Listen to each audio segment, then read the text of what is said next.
Hi friends. Morning daddy friend పని మీద విజయవాడ వెళ్ళారు. వస్తా రాజమండ్రిలో దిగారనమాట. దిగిన వెంటనే గట్టిగా వర్షం వచ్చిందంట. ఇంకా సైడ్కి ఆగారు, ఇద్దరు కలిపి చాయ్ తాగారంట. చాలా బాగుందంట. మీరు ఎప్పుడైనా రాజమండ్రి వచ్చినప్పుడు ట్రై చేయండి. అలాగే అక్కడ గోదావరి ఫుడ్స్ అని కూడా ఉందంట. డాడీ వెళ్ళి వీడియో తీశారు. ఇప్పుడు భోగి రెస్టారెంట్లా పెట్టారంట. అక్కడ వెళ్ళారు. ప్రైస్ కూడా మన బడ్జెట్లోనే ఉంది. టేస్ట్ కూడా బాగుందన్నారు.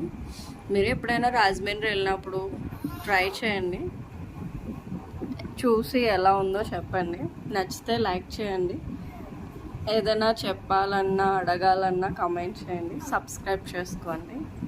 Thank you friends.